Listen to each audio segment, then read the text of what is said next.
ఫిలిప్పీ పత్రిక 4వ అధ్యాయం 6వ వచనం చదువు. దేనిని గూర్చి చింతపడకుడి కానీ ప్రతి విషయంలోనూ ప్రార్థన విజ్ఞాపనముల చేత కృతజ్ఞతాపూర్వకముగా మీ విన్నపములు దేవునికి తెలియజేయుడి. దేనిని గూర్చి చింతపడకుడి. హల్లెలూయా. దేనిని గూర్చి చింత పడకుడి. హల్లెలూయా. మనందరి ఇళ్ళల్లో చింతపడినంత చింత ఉంటుంది. ఉండదా? ఎవరి ఇంట్లో లేదు చెప్పండి చింత. అందరి ఇళ్ళల్లో కూడా చింత ఉంటుంది. కానీ దేవుడు వాక్యం ఏం చెప్తుంది? దేనిని గూర్చి చింతపడొద్దంట. చింత అనగా worry. Don't worry about anything. పక్క వాళ్ళకి చెప్పండి, దేనిని గూర్చి do not worry about anything. కానీ మీ విన్నపములో, మీ ప్రార్థనలో అన్నీ ఎలా చెప్పాలంట? దేవునికి కృతజ్ఞతాపూర్వకముగా ప్రతి విషయమును కూడా దేవునికి మనం చేసుకోవాలని దేవుని వాక్యం మనకు సెలవిస్తుంది. అప్పుడు సమస్త జ్ఞానమునకు మించిన దేవుని సమాధానము మీ హృదయములకును మీ తలంపులకును కావలి ఉండును. దేనిని గూర్చి A to Z చింతొద్దు. ప్రతి విషయంలో A to Z దేవునికి చెప్పాలంట. ఇది చెప్పొచ్చు, ఇది చెప్పకూడదు దేవుడికి అని అనుకుంటున్నారేమో. ఫిలిప్పీ 4:6 దేవుడు మీకు సమాధానం చెప్తున్నాడు, మీ డౌట్ తీరుస్తున్నాడు. ప్రతి విషయంలో, హల్లెలూయా, ప్రతి విషయంలో నీకు బాధ కలిగించేది, దేవుడికి బాధ కలిగించేది, నీ ఇంట్లో, నీ ఒంట్లో, నీ ఆఫీసులో, నీ కాలేజీలో, నీ స్కూల్లో, నీ ఇరుగు పొరుగులో, ఎక్కడైనా సరే, నీ సంసారంలో ఏదైనా సరే నువ్వు దేవుడికి చెప్పొచ్చు. నీ మనసులో నిన్ను కలవరపెట్టేది కూడా దేవునికి చెప్పాలి. అప్పుడు దేవుడు సమాధానం ఇస్తాడట. హల్లెలూయా. ఒక షరతు పెడుతున్నాడు అక్కడ. ఎలా చెప్పాలి? ప్రతి విషయం అందును ప్రార్థన విజ్ఞాపనం అనగా ఇతరుల కోసం చేసే ప్రార్థన, కృతజ్ఞతాపూర్వకంగా అక్కడ ఆగండి. కృతజ్ఞత ఉండాలి ముందు మనలో. ఇంతవరకు చేసిన దేవుడు, ఇంతవరకు మేళ్ళు చేసిన దేవుడు, అంతకుముందు వచ్చిన వ్యాధిని స్వస్థపరిచిన దేవుడు, అంతకుముందు ఎంతకంటే కష్టాన్ని తీర్చిన దేవుడు, ఇప్పుడు కృతజ్ఞతగా పొందుకున్న మేలుని జ్ఞాపకం చేసుకోవడం. హల్లెలూయా. కృతజ్ఞతాపూర్వకముగా ప్రార్థనకి మనం మొదలుపెట్టేటప్పుడు మన హృదయం దేనితో నిండి ఉండాలి? కృతజ్ఞతతో నిండి ఉండాలి. దేవునికి స్తోత్రం. ఆ కృతజ్ఞత లేకపోతే మన ప్రార్థనలకి జవాబులు లేట్ అవుతాయని జ్ఞాపకం ఉంచుకోండి. కృతజ్ఞతాపూర్వకంగా మీ విన్నపములు దేవునికి తెలియజేయుడి. హల్లెలూయా.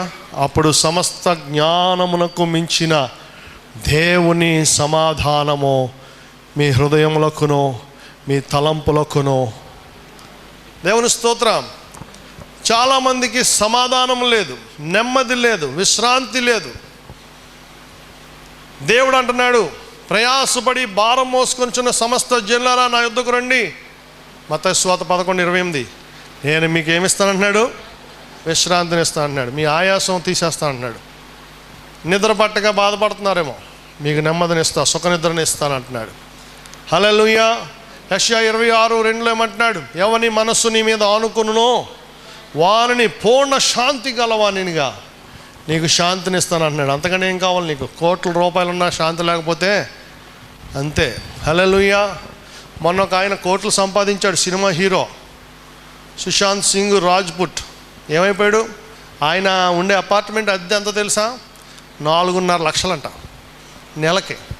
సంవత్సరం కాదండోయ్, 4.5 లక్షలు అద్దె కట్టే అపార్ట్మెంట్లో సరదాగా మొన్న లాక్డౌన్ అంతా ఒక హీరోయిన్తో ఉన్నాడంట ఆ అపార్ట్మెంట్లో. డేటింగ్. ఏమైందో తెలీదు, ఏమైపోయాడు? ఒక్క క్షణంలో ఊరు పెట్టుకుని చచ్చిపోయాడు. సమాధానం లేదు, శాంతి లేదు. కాబట్టి నీకు డబ్బు ఇవ్వలేదు సమాధానం, నీకు ధనం ఇవ్వలేదు, ఆస్తిపాస్తులు ఇవ్వలేవు, పేరు ప్రఖ్యాతులు ఇవ్వలేవు. నీకు సమాధానం ఇచ్చేది యేసయ్య మాత్రమే. ఎవరిని మనస్సు యేసయ్య మీద ఆనుకుంటుందో వానిని పూర్ణ శాంతి గలవానిగా చేస్తానంటున్నాడు. ప్రియ దేవుని బిడ్డ, ఒక కుమార్తె తన డిగ్రీ పూర్తి చేసుకుందట. పూర్తి చేసుకున్న తర్వాత ఆమె తండ్రి వచ్చి, అమ్మ ఇదిగో నీకు కారు తాళాలు, నీకు డిగ్రీ పూర్తయిన వెంటనే నీకు కారు గిఫ్ట్ ఇస్తాను కదా, కొత్త కారు అని చెప్పి తన పాత కారు తాళం చెయ్య ఈమె చేతిలో పెడుతున్నాడంట. ఏంటి డాడీ పాత కారు తాళం ఇస్తున్నాడు అని చూస్తే, వెళ్ళి ఈ కారు అమ్మేసి వచ్చే డబ్బుతో కొత్త కారు కొనుక్కోమన్నాడట. సరే ఎక్కడికి వెళ్ళమంటారు డాడీ అంటే, ముందుగా సెకండ్ హ్యాండ్ కార్లు అమ్మే షాప్ ఉంది కదా అక్కడికి వెళ్ళు, అక్కడికి వెళ్ళి ఎంత ఇస్తానన్నారో మళ్ళీ వచ్చి నాకు చెప్పు అన్నాడు. ఈమె వెళ్ళింది. ఆ పాత కార్లు అంటే వాడేసిన కార్లు అమ్మే సెకండ్ హ్యాండ్ కార్లు షాప్కి వెళ్తే వాళ్ళు అన్నారు, ఈ కారు చాలా పాతది కాబట్టి ₹1,00,000 ఇస్తాం అన్నారు. సరే అని ఇంటికి వచ్చి డాడీకి చెప్పింది. డాడీ ₹1,00,000 ఇస్తామంటున్నారు. సరే ఇప్పుడు పాన్ బ్రోకర్ ఉన్నాడు కదా, అతని దగ్గరికి వెళ్ళు, పాన్ అంటారు. ఆ పాన్ బ్రోకర్ దగ్గరికి వెళ్తే అతను చెప్తాడు ఎంత ఇస్తాడో కనుక్కుంటే, అతని దగ్గరికి వెళ్ళింది ఈమె. అతను అన్నాడట, నేను నీకు 10,000 ఇస్తాను ఈ కారుకి అన్నాడు. మళ్ళీ ఇంటికి వచ్చి డాడీకి చెప్పింది. డాడీ అతనేమో 10,000 ఇస్తాను అంటున్నాడు, వాళ్ళేమో 1,00,000 అన్నారు. సరే ఇప్పుడు ఈ ఊర్లో ధనవంతులు ఉండే క్లబ్ ఉంది, అక్కడికి వెళ్ళు, అక్కడ కొంతమంది ఉంటారు, వాళ్ళకి చెప్పు ఇలాగ నా కార్ అమ్ముతున్నాను, so and so model car, Nissan Skyline R34 car అని చెప్పంటే ఆమె వెళ్ళి చెప్పింది. వాళ్ళు అన్నారు, అందులో ఒక ధనవంతుడు వచ్చి నేను 70 లక్షలు ఇస్తాను ఈ కారు ఇచ్చే నాకు అన్నాడు, ఒక ముసలాయన. ఆమె ఆశ్చర్యపోతూ ఇంటికి వచ్చి వాళ్ళ డాడీ చెప్పింది, డాడీ వీళ్ళేమో 70 లక్షలు ఇస్తానంటున్నారు అని చెప్పింది. అప్పుడు ఆ తండ్రి అన్నాడు, చూసావమ్మా ఆ కారు వాల్యూ ఒక్కొక్క చోట ఒక్కొక్క రేటు పలికింది. మొదట సెకండ్ హ్యాండ్ కార్లు వ్యాపారం దగ్గరికి వెళ్తే వాడేమన్నాడు, 1,00,000 ఇస్తా అన్నాడు. తర్వాత ఒక బ్రోకర్ దగ్గరికి వెళ్తే 10,000 అన్నాడు. ఇప్పుడు ధనవంతుడు పాత ఏన్షియంట్ ఈ కలెక్షన్ చేసే కొంతమంది ఉంటారు, ఇష్టపడేవాళ్ళు. అటువంటి ఆ ధనవంతుడు ఈ కార్ని 70 లక్షలకు అడుగుతున్నాడు. ఇది మామూలు కారు కాదు, ఇది Nissan Skyline R34 model car అని చెప్పినప్పుడు, అలాగే నీ జీవితంలో కూడా అమ్మ నువ్వు ఉండే స్థలాన్ని బట్టి, నువ్వు ఉండేటువంటి వ్యక్తులను బట్టి, నువ్వు ఉండే సహవాసాన్ని బట్టి నీ విలువ పెరుగుతూ ఉంటుంది, నీ విలువ ఆధారపడి ఉంటుంది. దేవుని స్తోత్రం, హల్లెలూయా. ప్రియ దేవుని బిడ్డ, మన జీవితంలో కూడా మనం ఉండేటువంటి స్థలాన్ని బట్టి, మనం ఉండే సహవాసాన్ని బట్టి, మనం ఉండేటువంటి ఆ యొక్క ప్రదేశాన్ని బట్టి మన విలువ ఆధారపడి ఉంటుంది. మనం ఉండే స్థలము దేవుడు ఉండే స్థలమా కాదా చూడాలి, దేవుడు ఇష్టపడే స్థలమా కాదా, దేవుడు కోరుకున్నటువంటి ప్లేస్లో మనం ఉంటున్నామా లేదా అనేటువంటిది అన్నిటికంటే ప్రాముఖ్యమైనది. ఈ పునరుద్ధాన దినమున దేవుని బిడ్డలమైన మనము దేవుని సన్నిధిలో గడుపుతున్నామా? నీ సన్నిధిలో సంపూర్ణ సంతోషము కలదు. 16వ కీర్తన చివరి వచనాల్లో సంపూర్ణ సంతోషాన్ని ఎందుకు పోగొట్టుకుంటున్నారు ఈ లోకంలో అనేక మంది? ప్రియ దేవుని బిడ్డ, అమెరికా అన్నిటికంటే గొప్ప దేశం, అన్నిటికంటే సంపన్న దేశం, బలమైన దేశం అని మనం అనుకుంటున్నాం. కానీ ఆ దేశంలో కూడా చాలా సూసైడ్లు ఉన్నాయి, చాలా సూసైడ్ రేట్లు ఉంటాయి. అమెరికా, ఉత్తర అమెరికాలో చాలా చలి దేశం, చలి ప్రాంతము, -డిగ్రీలు ఉంటుంది శీతాకాలం. ఆ చోట్ల మధ్యాహ్నం కాసేపు తెల్లారుతుంది, మళ్ళా 5 ఆ టైంకి చీకటి పడిపోతుంది. ఇంతకీ వాళ్ళకి వెలుగుండేది రోజులో ఎన్ని గంటలు? 3-4 గంటలు అంతే. మిగతా 20 గంటలు రాత్రే వాళ్ళకి. అక్కడ మనుషులకు డిప్రెషన్ వచ్చేస్తూ ఉంటుంది. మనుషుల మానసిక స్థితి ఏమైపోతుంది? డిప్రెషన్ ఏమంటారు? ఒకలాంటి కృంగుదల, ఒకలాంటి అశాంతికి లోనైపోతూ ఉంటారు. కాబట్టి వాళ్ళు చాలామంది సూసైడ్లు చేసుకుంటూ ఉంటారు ఆ ప్రాంతాల్లో. ప్రియదేవుని బిడ్డ, నువ్వు ఏ పరిస్థితిలో ఉన్నప్పటికీ కూడా దేవుడు నీతో ఉంటే, దేవుడి ఆత్మ నీలో ఉంటే నీకు సంపూర్ణ సంతోషము. హల్లెలూయా. హల్లెలూయా. మనం ప్రార్థనాపరులుగా ఉన్నప్పుడు దేవుడు మనతో ఉంటాడు. మనం ప్రార్థనాపరులంగా మోకరించి అనుభవంలో ఉన్నప్పుడు, దేవునికి మొర్ర పెట్టుకునే అనుభవంలో ఉన్నప్పుడు, దేవుని సన్నిధిలో పరిశుద్ధాత్మలో ప్రార్థన చేసుకునే అనుభవంలో మనం ఉన్నప్పుడు దేవుడు మీ ఇంట్లో ఉంటాడు, మీతో ఉంటానని అంటున్నాడు. నీ దేహము దేవుని ఆలయము, పరిశుద్ధాత్మకు నిలయము. హల్లెలూయా, హల్లెలూయా. ప్రార్థన ఎలా చేసుకోవాలో ఆయన మనతో చెప్పాడు. ప్రార్థన ఎలా చేసుకోవాలి? మత్తయి సువార్త 6వ అధ్యాయం. అన్నిటి కోసం ప్రార్థన చేసుకోమన్నాడు ఫిలిప్పీ 4:6లో. ఆ ప్రార్థన ఎలా చేయాలి, ఎలా చేయకూడదు కూడా చెప్తున్నాడు. 6వ అధ్యాయము 5 నుండి చదివినట్లయితే ప్రార్థన ఎలా చేయకూడదో చెప్తున్నాడు, ఎలా చేయాలో చెప్తున్నాడు. వేషధారుల వల్ల చేయొద్దు, మనుషులకు కనబడవాలనని అక్కడక్కడ నిలబడి ప్రార్థనలు చేస్తారు, జనానికి కనబడాలి. దేవుని స్తోత్రం. నువ్వు దేవుని కోసం ప్రార్థన చేస్తున్నావు, నీ ప్రార్థన దేవుడు విని నీకు ప్రతిఫలం ఇవ్వాలని చేస్తున్నావు. కాబట్టి మనుషులతో నీకేం పని? హల్లెలూయా. వ్యర్థమైన మాటలు వచించవద్దు అంటున్నాడు తర్వాత చూస్తే. కాబట్టి దేవుని బిడ్డలమైన మనము ప్రార్థన గదిలో రహస్యమందు చూచి దేవుడికి మాత్రమే కనబడాలని ప్రార్థన చేయాలి. ప్రార్థనలో గొప్ప గొప్ప పదాలు వాడాలి, మంచి వాక్చాతుర్యంతో ప్రార్థన చేయాలి.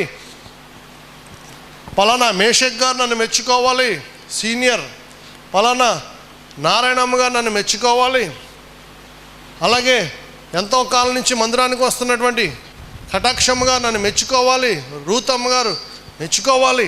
అందరూ అబ్బా ఏం ప్రార్థన చేశాడండి, ఎన్ని వాక్యాలు చెప్పాడండి, ఎన్ని చక్కని మంచి టాకింగ్ పవర్ అండి, మంచి వాక్చాతుర్యం అని మెచ్చుకోవాలని దురుద్దేశంతో, నేను పెద్ద ప్రార్థనా పరుణ్ణి అనుకోవాలి మనుషులు అనే దురుద్దేశంతో మనం ప్రార్థన చేస్తే దాని ఫలము పోగొట్టుకుంటాం. చెట్టు పాతామంటే దాని ఫలం మనం అనుభవించాలి. హల్లెలూయా. లేకపోతే వేస్ట్. అలాగే ప్రార్థన చేసామంటే దానికి జవాబు మనం పొందుకోవాలి. ఉపవాసం చేసామంటే పొందుకోవాలి. భక్తి చేస్తున్నామంటే పొందుకోవాలి. ప్రతి యాక్షన్కి రియాక్షన్ ఉంటుంది. Every action has an equal and opposite reaction అని సైన్స్ చెప్తుంది. కానీ దేవుని ఆత్మ ఏం చెప్తుందంటే every action has an super natural reaction. ప్రతి పనికి, నువ్వు చేసే ప్రతి పనికి సూపర్ న్యాచురల్, అసాధారణమైన, అపరిమితమైన జవాబు దేవుడు ఇస్తాడట. కాబట్టి ప్రార్థన దేవునికి ఇష్టమైన ప్రార్థన చేయాలి. అలా చెప్తూ చెప్తూ కిందకు వచ్చేసరికి ఏమంటున్నాడు ఆయన? ప్రార్థన ఎలా చేయాలో చెప్తున్నాడు. 9 నుంచి చదవమ్మా. కాబట్టి మీరిలాగ ప్రార్థన చేయుడు. పరలోకమందున్న మా తండ్రి, నీ నామం పరిశుద్ధపరచబడును గాక, నీ రాజ్యము వచ్చును గాక, నీ చిత్తము పరలోకమందు నెరవేరునట్లు భూమి యందును నెరవేరును గాక, మా అనుదిన ఆహారము నేడు మాకు దయచేయము. ఎలా ప్రార్థన చేయాలంటున్నాడు? ప్రార్థన యొక్క బేసిక్స్ ఆయన ఇక్కడ ఇస్తున్నాడు. ఫండమెంటల్స్, మూలం ఏంటి? పరలోకమందున్న మా తండ్రి, నీ నామము, నీ చిత్తము, నీ రాజ్యము. హల్లెలూయా. నీ ప్రార్థన ముఖ్యంగా దేవునికి ఇష్టమైన ప్రార్థనగా ఉండాలి. దేవుడు మహిమ పొందే ప్రార్థనగా ఉండాలి. ఆయన చిత్తం ముందు నెరవేరాలి. దానికోసం నువ్వు బతుకుతున్నావు. ఇక్కడ నేను బతుకుతున్నాను. ఆయన రాజ్యం కట్టబడాలి. హల్లెలూయా. పరలోకంలో ఎలాగుందో భూమి మీద కూడా అలాగా ఆయనకి ఇష్టం లేని ఏది కూడా ఇక్కడ జరగకూడదు అనే భారముతో నువ్వు ప్రార్థన చేయాలి, అనే గురితో నువ్వు ప్రార్థన చేయాలి, సదుద్దేశంతో ప్రార్థన చేయాలి, నిస్వార్థంతో నువ్వు ప్రార్థన చేయాలి. హల్లెలూయా. ఆ తర్వాత మా అనుదిన ఆహారం నేడు మాకు. ఈ కరోనా కరువు కాలంలో మనం తప్పకుండా ప్రార్థన చేయాలి. దేవా మా అనుదిన ఆహారం, మా గవర్నమెంట్ జీతం ఇచ్చిన ఇవ్వకపోయినా, మేము పనిచేసే సంస్థలు జీతం ఇచ్చిన ఇవ్వకపోయినా, హల్లెలూయా. అలాగే నీ ప్రార్థనలో దేవుని ప్రేమ ఉండాలి. దేవుని స్తోత్రం. కృతజ్ఞత ఉండాలి. ప్రేమ ఉంటే కృతజ్ఞత ఉంటుంది.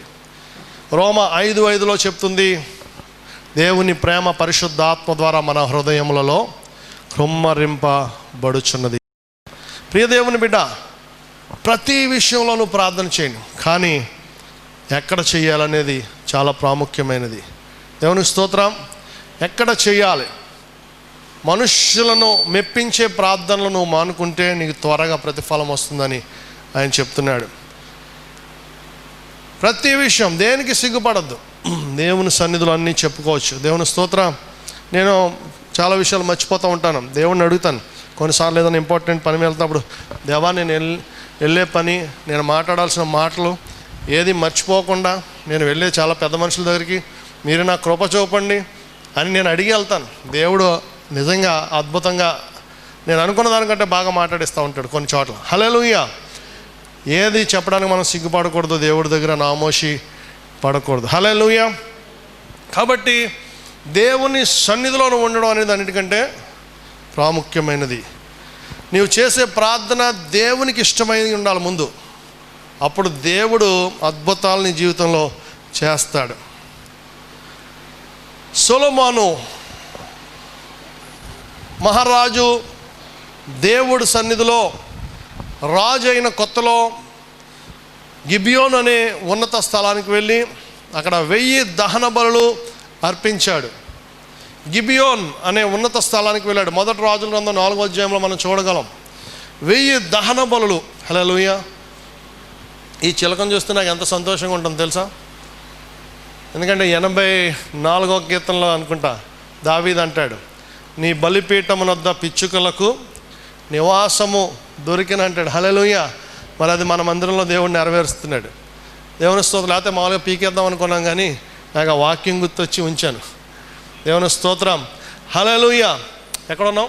సొలొమోను 1000 దహన బలులు అర్పించాడు. 1000 దహన బలులు. 1000 దహన బలులు అంతకుముందు ఎవరు అర్పించలేదు, ఆ తర్వాత కూడా ఎవరు అర్పించలేదు. 1000 దహన బలులు అంటే దేవుని బిడ్డ ఉదయం నుంచి రాత్రి వరకు అర్పించుకుంటూ ఉన్నాడు రాజు అయిన సొలొమోన్. రాజు అయిన కొత్తలో దేవునికి కృతజ్ఞత వ్యక్తం చేశాడు. దహన బలులు అర్పించడం అనగా పాత నిబంధనలో కృతజ్ఞతలు చెల్లించడం, కొత్త నిబంధనలో కానుకలు వేస్తున్నాం. హల్లెలూయా. అర్పణలు లేకపోతే ఏదన్నా మొక్కుబడి చెల్లిస్తున్నాం. ఆ రాత్రి సొలొమోను నిద్రపోతుంటే అదే స్థలంలో దేవాది దేవుడు ప్రత్యక్షమయ్యాడు. ఏం కావాలో కోరుకో సొలొమోన్ అన్నాడు. ఆ 1000 దహన బలులు దేవుణ్ణి కదిలించాయి. దేవుణ్ణి కదిలించే అర్పణ సొలొమోన్ ఇచ్చినప్పుడు ఆ రాత్రికి దేవుడు ఉండలేకపోయాడు, దిగి వచ్చేసాడు అంతే సొలొమోన్ దగ్గరికి. హల్లెలూయా. ప్రియ దేవుని బిడ్డ, నీవు ఇచ్చే అర్పణలు కూడా దేవుణ్ణి కదిలించేవిగా ఉండాలి. నీ శక్తి కొలది నువ్వు చేసినప్పుడు దేవుడు నీకు కూడా ప్రత్యక్షమవుతాడు, నీ హృదయ వాంఛలు తీరుస్తాడు. సొలొమోన్ ఏమడిగాడు? సొలొమోను ఒకే ఒక కోరిక కోరాడు. దేవా, నీ ప్రజల్ని, ఇంత గొప్ప రాజ్యానికి నన్ను రాజుగా చేసావు, ఎన్నిక లేని వాడిని. మా నాన్న దావీదు స్థానంలో నన్ను పెట్టావు. మా నాన్నగారు దావీదు ఎంతో నేర్పరి, ఎంతో గొప్పవాడు, ఎంతో ప్రవీణుడు, ఎంతో అనుభవజ్ఞుడు, యుద్ధశూరుడు.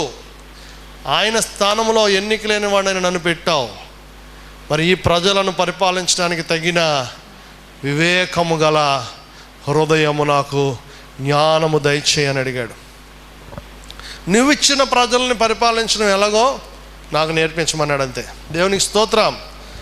ఇంకేదో అడిగినా ఇచ్చేవాడేమో దేవుడు, కానీ సొలొమోను అడిగిన ఒకే ఒక కోరికకి దేవుడు అన్నాడు, నీవు జ్ఞానం అడిగావు, ఇంతవరకు ఎవరికి లేనంత జ్ఞానం నీకు ఇస్తున్నాను. నువ్వు అడగకపోయినను నీకు ఎవరికి లేనంత ఐశ్వర్యం ఇస్తున్నాను. నువ్వు అడగకపోయినను ఎవరికి లేనంత బలమైన సైన్యాన్ని నీకు ఇస్తున్నాను. ఎవరికి లేనంత పేరు ప్రఖ్యాతలు నీకు ఇస్తున్నాను. ప్రపంచమంతా నీ పేరు మారుమోగిపోద్ది. ఎందుకంటే సొలొమోను అడిగిన కోరిక దేవునికి సంతోషం ఇచ్చింది. హల్లెలూయా. హల్లెలూయా. సొలొమోను అడిగిన కోరికలో స్వార్థము లేదు, గర్వము లేదు, లేకపోతే దురాశ లేదు. సొలొమోను అడిగిన కోరిక దేవుడు అప్పచెప్పిన రాజ్యాన్ని, దేవుడు ఏ రాజ్యం మీద రాజుగా పెట్టాడో ఆ రాజ్యాన్ని పరిపాలించడానికి జ్ఞానం ఇమ్మన్నాడు. హల్లెలూయా. నీవు కూడా దేవుని అడిగేటప్పుడు జాగ్రత్తగా అడగాలి. యాకోబు పత్రిక 4:2 అమ్మ, మీరు ఆశించుచున్నారు కానీ మీకు దొరుకుటలేదు, నరహత్య చేదురు, మత్సరపడుదురు కానీ సంపాదించుకొనలేరు, పోట్లాడుదురు, యుద్ధము చేదురు కానీ దేవుని అడగనందున మీకేమీ దొరకదు. మీరు అడిగినను మీ భోగముల నిమిత్తం వినియోగించుటకై దురుద్దేశముతో అడుగుదురు గనుక మీకేమీ